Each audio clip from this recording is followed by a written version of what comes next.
Good evening to all of you. Last time हमने MPPSC mains के लिए जो लास्ट पेपर होता है एसए में, वो 25 मार्क्स का हमने देखा था, पर्यावरण संरक्षण एवं भारतीय संस्कृति में संबंध। अभी जो हम देखने वाले हैं वो है 50 मार्क्स का, और उसके लिए 1000 वर्ड्स लिखने पड़ते हैं, लगभग 10 पेजेस। और यहाँ पे मैंने मार्क्स कितने गेन किए थे इस पे, तो वो मैं लास्ट में बताऊँगी। तो स्टार्ट करते हैं। 1 सेकेंड। टॉपिक मैंने किया था, 4 दिए जाते हैं हमेशा टॉपिक, उनमें से कोई एक ही करना रहता है। तो मैंने किया था कृत्रिम बुद्धिमत्ता, आर्टिफिशियल इंटेलिजेंस एंड दो धारी तलवार के रूप में। दो धारी तलवार के रूप में मतलब कि उसके पॉजिटिव साइड्स क्या हैं, उनके उनके नेगेटिव साइड्स क्या हैं, और लास्ट में आपको एक कंक्लूजन देना है दोनों को मिक्स करके। और अगर यहाँ पे दो धारी तलवार नहीं भी दिया होता, खाली कृत्रिम बुद्धिमत्ता या फिर आर्टिफिशियल इंटेलिजेंस दिया होता, तो भी आपको दोनों साइड्स लेके चलने पड़ते। कभी भी आपको ऐसे आए तो आपको उसका एक साइड लेके नहीं चलना है, एक एस्पेक्ट लेके नहीं चलना है कि बस आप उसको पॉजिटिव तरीके से दिखा दिए या फिर नेगेटिव तरीके से दिखा दिए। आपको दोनों चीज़ें लेके चलनी है साथ में। लास्ट में कंक्लूजन देना है कि इसमें जो भी प्रॉब्लम्स हैं वो कैसे रिजॉल्व हो सकती हैं, या फिर अपना कंक्लूजन दे सकते हैं कि आप होते तो आप क्या कर सकते हो उसमें, और सरकार को क्या करना चाहिए वगैरह वगैरह, है ना। तो स्टार्ट करते हैं, मैंने कैसे यहाँ पे किया है। और हाँ, कृत्रिम बुद्धिमत्ता, जैसा कि नाम से ही ज्ञात हो रहा है कि मानव द्वारा कृत्रिम रूप से बनाई जाने वाली बुद्धिमत्ता पूर्ण स्वचालन तंत्र, स्वचालित तंत्र होना चाहिए यहाँ पे। अब कृत्रिम बुद्धिमत्ता है तो ऑफकोर्स यहाँ पे 2 लाइन में आपको डेफिनेशन देनी पड़ेगी छोटी सी। यहाँ पे डेफिनेशन दे दी गई है। आज आधुनिकीकरण व वैश्विक समाज के दौर में प्रौद्योगिकी का उपयोग जितना अधिक करे उतना ही विकास है। टेक्नोलॉजी का डेवलप इतनी ज़्यादा डेवलप्ड हो गई है, जितना ज़्यादा यूजेज हो रहे हैं उतने ज़्यादा, चाहे वो कृषि के रूप में हो, कृषि में जितनी टेक्नोलॉजी यूज हो रही है उतना ज़्यादा प्रोडक्शन हो रहा है, किसी भी क्षेत्र में हो। सामान्यतः मानव ने मानव समाज के ऊपर कार्य दबाव को कम करने, कार्य में अधिक कुशलता लाने तथा समय की बचत करने हेतु कृत्रिम बुद्धिमत्ता का विकास किया है। यहाँ पे बताया गया है कि कृत्रिम बुद्धिमत्ता का विकास आखिर किया क्यों किया है, क्योंकि हमें समय की बचत करनी है, कार्य में कुशलता लानी है, उनमें त्रुटियों, उनकी जो गलतियाँ होती हैं उनको कम करने के लिए ये कृत्रिम बुद्धिमत्ता का विकास किया गया है। अब यहाँ पे देखो, मैंने यहाँ पे जॉन मैकार्थी, जो कि कृत्रिम बुद्धिमत्ता के जनक माने जाते हैं, उनके बारे में यहाँ पे आपको अगर कोई फैक्ट एग्जैक्ट पता है तो वो डालना ही डालना है या ऐसे में, और हाईलाइट करना है। तो यहाँ पे मैंने लिखा है कि जॉन मैकार्थी, जो कृत्रिम बुद्धिमत्ता के जनक रहे हैं, ने आज आधुनिक जीवन को ऐसे मोड़ पर लाकर खड़ा कर दिया है कि इंसान चाहे तो अपने समस्त कार्य बैठे बैठे मशीन की सहायता से कर सकता है। लाइक रोबोट एक आर्टिफिशियल इंटेलिजेंस ही तो है। तो मैंने यहाँ पे एग्जामिनर को बता दिया कि आई नो कि जॉन मैकार्थी ही जनक हैं कृत्रिम बुद्धिमत्ता के, उन्हें माना जाता है। तो यहाँ पे अपना ज्ञान आपको उड़ेलना है, जितना आपको आता है लिखना है, लेकिन ऐसा नहीं है कि आप भटक जाएं, जो मेन टॉपिक है उससे भटक जाएं, ऐसा नहीं होना चाहिए। फिर यहाँ पे मैंने खुद ही से क्वेश्चन किया और उसको उसी के आंसर के रूप में फॉर्म किया है। मानव समाज का विकास तो अच्छा है, पर क्या कृत्रिम बुद्धिमत्ता जैसे तकनीकों का विकास भी अच्छा है? ये ऐसे लिखने का एक बहुत ही अच्छा तरीका है। या तो आप, जैसे मैंने लास्ट टाइम पे प्रकृति रक्षति रक्षते जैसे स्लोगन संस्कृत में लिखे थे, आप एक ये भी एक फॉर्मेट है कि आप क्वेश्चन खुद से पढ़ो, मतलब लिखो वहाँ पे। आप, ये मैंने खुद से बनाया है, ये नहीं है कि ये छपा होगा किसी भी बुक में। आपको खुद से इतना तो फॉर्म करना पड़ेगा, खुद से बनाओ और फिर उसी का आंसर आप आगे करके दो। तो ये भी एक अच्छा फॉर्मेट माना जाता है इसे लिखने का। तो मानव समाज का विकास तो अच्छा है, पर क्या कृत्रिम बुद्धिमत्ता जैसे तकनीकों का विकास भी अच्छा है? यह प्रश्न आज हमारे सामने विशाल व विकराल रूप धारण कर रहा है। एक मिनट। विकराल रूप धारण करके हमसे बार बार प्रश्न कर रहा है कि कृत्रिम बुद्धिमत्ता मानव हेतु अभिशाप है या श्राप। यही आ गई बात दो धारी तलवार वाली, जो कि इसी का मेन टॉपिक है।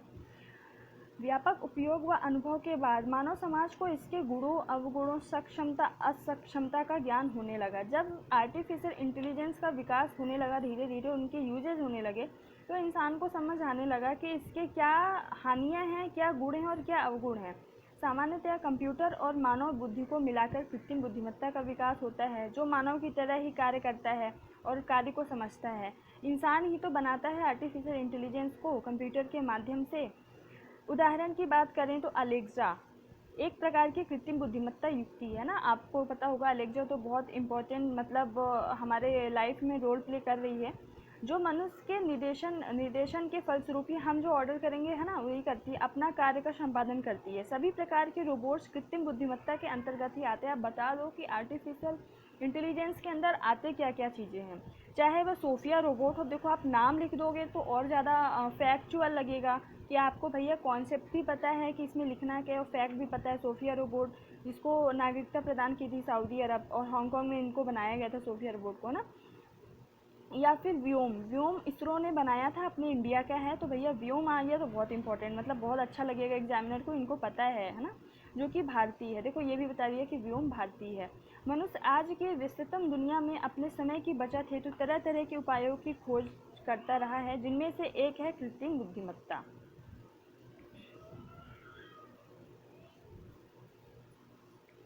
उपयोग व लाभ की बात करें, अब यहाँ पे हम पहले पॉजिटिव, किसी भी चीज़ को अगर हम किसी भी इंसान को भी सामने लाएंगे तो पहले तो उसकी पॉजिटिव एस्पेक्ट की बात ही करेंगे, ऐसा नहीं कि हम पहले उसकी बुराइयाँ करते हैं ना। तो पहले हम पॉजिटिव चीज़ें सामने लाएंगे। उपयोग व लाभ की बात करें तो यह, अब हम एसी का जो लाइन है उसकी तरफ धीरे धीरे बढ़ रहे हैं, इसी से बिल्कुल भटकना नहीं है, जो मेन टॉपिक है उस भटकना नहीं है। पहले हमने बता दिया कि आर्टिफिशियल इंटेलिजेंस है क्या, वो से इसे लाया क्यों गया, उसके जनक कौन है, वगैरह वगैरह। अब उसमें दो धारी तलवार के रूप में बताना है कि उसके पॉजिटिव साइड्स क्या हैं, नेगेटिव साइड्स क्या हैं। तो हम शुरू कर दिए यहाँ पे, एक दो पेजेस हो गए वो सारी चीज़ें, उसका इंट्रोडक्शन वगैरह वगैरह। और अब क्योंकि 10 पेजेस में करने हैं तो एक दो पेजेस ठीक है, आप लिख सकते हो। अब यहाँ पे हम पॉजिटिव साइड यहाँ पे स्टार्ट कर दिए बताना। तो उपयोग व लाभ की बात करें तो यह मानव जीवन हेतु वरदान साबित हुआ है।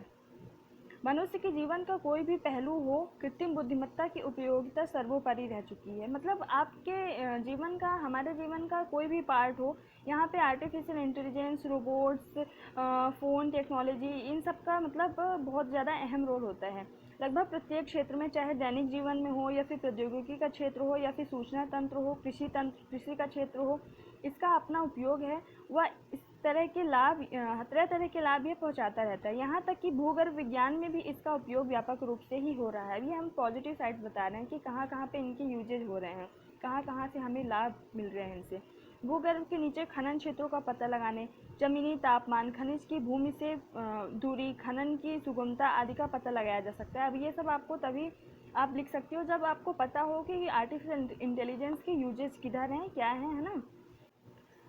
अब देखो आपने खनन में इनके यूज बता दिए, अब आप बारी बारी से हर क्षेत्र में इनके यूजेज बताओ, और यूजेज ही तो हैं इनके पॉजिटिव साइड्स। इसी प्रकार कृषि क्षेत्र में मौसम व जलवायु की स्थिति का पता लगाने में, भूमि की उष्मा उष्मा एक मिनट भूमि का उपजाऊपन का पता लगाने, उचित मात्रा में उर्वरक की आवश्यकता तथा उचित सिंचाई की जानकारी हेतु आज व्यापक रूप से कृत्रिम बुद्धिमत्ता का उपयोग किया जा रहा है और इससे लाभ प्राप्त किया जा रहा है।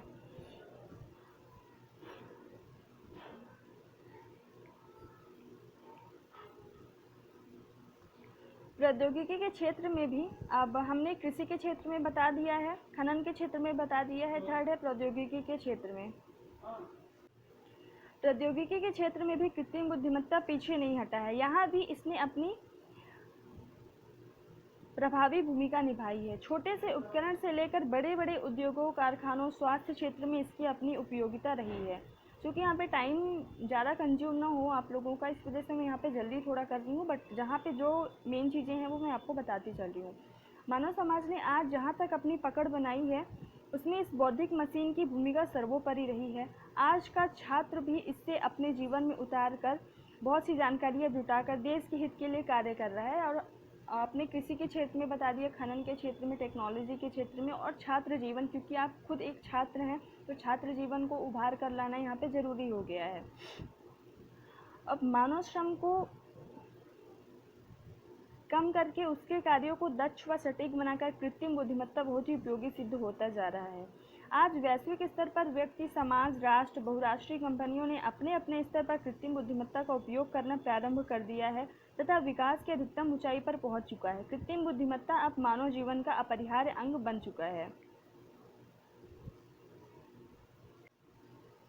अब देखो आपने 2-3 पेजेस में इसके पॉजिटिव साइड्स बता दिए, लास्ट में इसमें कोई दो राय नहीं है कि कृत्रिम बुद्धिमत्ता आधुनिकीकरण, वैश्वीकरण, मानवीकरण हेतु बहुत बड़ा अभिशाप सिद्ध हो चुका है। एक मिनट, यहाँ पे अभिशाप नहीं होना चाहिए, वरदान होना चाहिए। मैं कंफ्यूज हो गई थी शायद लिखते टाइम। तथा इसके बिना विभिन्न वैज्ञानिक, डॉक्टर्स, खोजकर्ता व आम आदमी अपना विकास के सर्वोत्तम बिंदु पर नहीं पहुंच सकते हैं।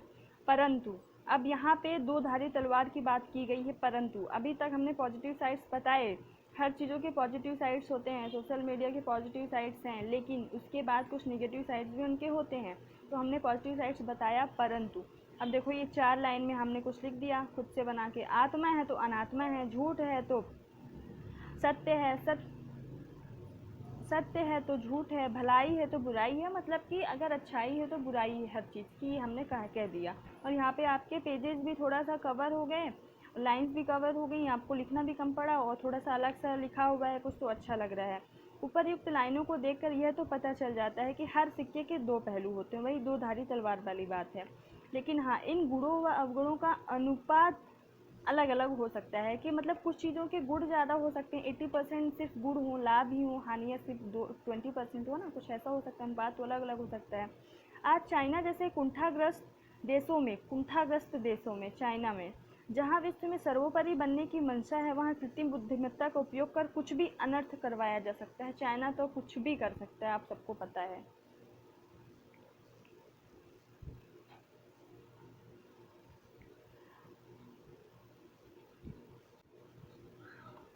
सरल शब्दों में कहें, ये अनैतिक देश अपने यहाँ मानव सदृश रोबोट्स का निर्माण बड़ी संख्या में करके आतंकवादी बुद्धि का विकास करके इन मशीनों को आतंकवाद के रूप में अनिष्ट कार्यों हो तो अन्य देशों को नष्ट करने हेतु तथा अन्य अनैतिक कार्यों के संपादन हेतु किया जा सकते हैं। मतलब ये ऐसे देश जो हैं जैसे चाइना, पाकिस्तान वगैरह हो गए हैं, तो ये ऐसा भी कर सकता है कि रोबोट्स तो इनके लिए, टेक्नोलॉजी इनके लिए बाएं हाथ का खेल है, तो रोबोट्स का जो मानव के जैसे ही रोबोट्स का उपयोग करके, रोबोट्स को बना के उनके जो कृत्रिम बुद्धि, आर्टिफिशियल इंटेलिजेंस, मतलब उनमें जो रोबोट्स में जो माइंड सेट है वो नेगेटिव बना के आतंकवादी बुद्धि का विकास करके वो भारत के प्रति, अमेरिका के प्रति, मतलब किसी के भी प्रति नेगेटिव यूज कर सकता है। तो वही यहाँ पे बताया गया है। इसी प्रकार मानव के दैनिक जीवन में भी कृत्रिम बुद्धिमत्ता का दुरुपयोग संभव है। मनुष्य आलसी होता जा रहा है तथा आत्मनिर्भरता कम होती जा रही है। बिल्कुल ये सही बात है। इसी प्रकार हर एक क्षेत्र में, अब हमने जहाँ जहाँ जिस क्षेत्र में हमने पॉजिटिव एस्पेक्ट बताए थे इसके, उसी क्षेत्र में नेगेटिव बताना है कि भैया हर चीज़ के दो, हर सिक्के के दो पहलू होते हैं। अगर पॉजिटिव है तो नेगेटिव ऑफकोर्स होगा वहाँ पे। इसी प्रकार हर क्षेत्र में जहाँ कृत्रिम बुद्धिमत्ता के लाभ होते हैं, वही इसका अपना दुरुपयोग भी संभव है तथा संपूर्ण मानव समाज एक विनाशकारी किनारे पर खड़ा हो सकता है। एक राष्ट्र दूसरे राष्ट्र के प्रति सैनिक बल का उपयोग करके भी कृत्रिम बुद्धिमत्ता का दुरुपयोग कर सकता है। साइबर अपराध, ये भी एक हो गया इसका नेगेटिव साइड। जैसे कृत्यों को भी बढ़ावा दिया जा रहा है, जिसके चलते कृत्रिम बुद्धिमत्ता के दुरुपयोग को सामने लाया जा रहा है। गलत जानकारी देने में भी इसका दुरुपयोग होता रहा है। अतः यह कहने में अतिशयोक्ति नहीं होगी कि कृत्रिम बुद्धिमत्ता दो धारी तलवार के रूप में, जो ऐसे का मेन जो पॉइंट है कि कृत्रिम बुद्धिमत्ता दो धारी तलवार के रूप में, दोनों नकारात्मक, जिसका सकारात्मक तथा नकारात्मक दोनों प्रयोग शामिल है तथा इनके प्रभाव भी स्वाभाविक रूप से दो धारी रहते हैं। अब इनके प्रयोग अगर पॉजिटिव नेगेटिव दोनों होंगे तो ऑफकोर्स है कि जो इनका प्रभाव होगा वो भी दोनों तरीके से होगा। अतः राष्ट्र, अब हमें करना क्या चाहिए, इनके हमने दो धारी तलवार के रूप में इनका हम जो असली रूप है वो तो हमने बता दिया, लेकिन करना क्या चाहिए सरकार को, राष्ट्र को? कृत्रिम बुद्धिमत्ता के अपनाने की अनुमति के पहले उचित मानदंड निर्धारित किया जाना चाहिए, मतलब रूल्स बनाए जाने चाहिए, जिससे इसको किसी भी प्रकार का दुरुपयोग इसका ना होने पाए। इसके लिए सरकार को कुछ नियमों का प्रावधान करना चाहिए, वैधानिक निकायों की स्थापना करनी चाहिए, इसके लिए कुछ आयोग स्थापित करने चाहिए साइबर लॉ जैसे, और दंड का भी प्रावधान होना चाहिए। अंतर्राष्ट्रीय स्तर पर बात करें तो यहाँ भी एक ऐसी निकाय गठित की जानी चाहिए, जैसे संयुक्त राष्ट्र संघ हो गया, मतलब ऐसे कोई ऐसी इससे रिलेटेड निकाय होनी चाहिए जो कृत्रिम बुद्धिमत्ता से संबंधित नियमों को बनाएं तथा उनको लागू करवाएं। वस्तुतः किसी भी वस्तु का उपयोग किस प्रकार से होगा, यह तो उपयोग करने वाले व्यक्ति तथा उसकी मानसिकता व मंशा पर निर्भर करता है। आपने देखा होगा मेरा जो ऐसे मैं यहाँ पे बता रही हूँ, जो पहले के लगभग 5-6 पेजेस हैं, उनकी कुछ राइटिंग पठनीय है, और यहाँ पे पढ़ने में थोड़ी मेरे को खुद भी प्रॉब्लम आ रही है, क्योंकि टाइम इतना कम मिलता है। 2 एसेज होते हैं बड़े बड़े लिखने वाले, और 2 और लेटर राइटिंग होती है, तो और टाइम भी 2 घंटे का ही मिलता है, तो बहुत ज़्यादा मुश्किल हो जाता है, लेकिन स्पीड तो बनानी पड़ेगी। तो नैतिक मानदंडों को निर्धारित करके तथा नैतिकता का पाठ पढ़ाकर भी इसका दुरुपयोग को कम किया जा सकता है। हम यहाँ पे रिजॉल्विंग प्रॉब्लम, जो प्रॉब्लम उनको रिजॉल्व कैसे किया जा सकता है वो बता रहे हैं।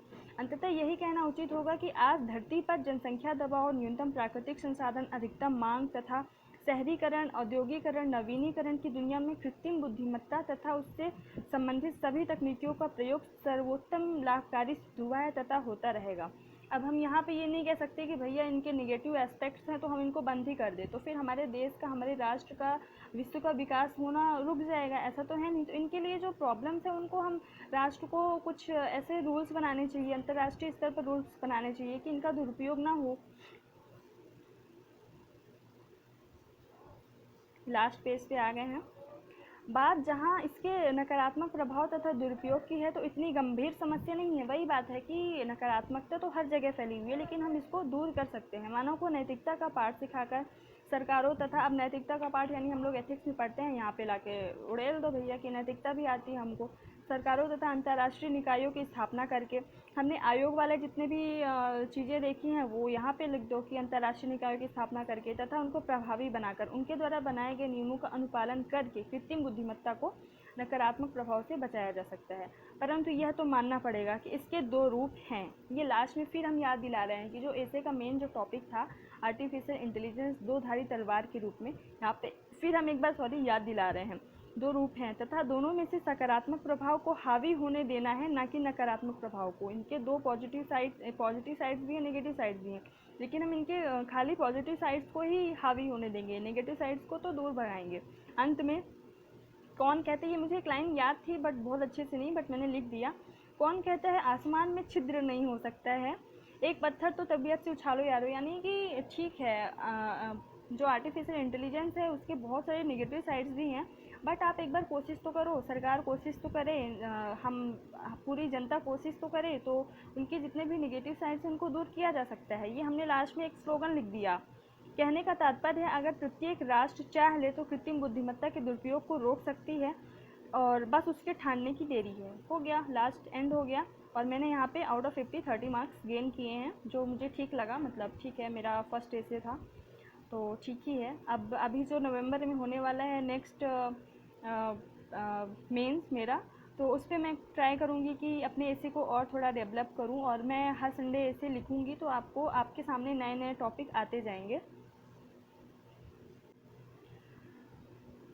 नेक्स्ट वीक में हम लाएंगे, मैं एक नया टॉपिक पे ऐसे लिखूँगी और कोशिश करूँगी कि उस ऐसे को आपके सामने लेके आऊँ।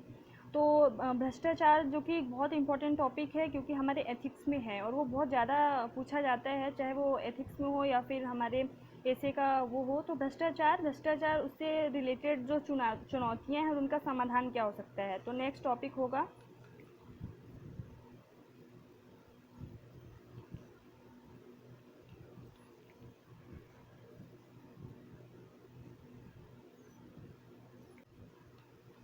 तो नेक्स्ट टॉपिक होगा, एक मिनट,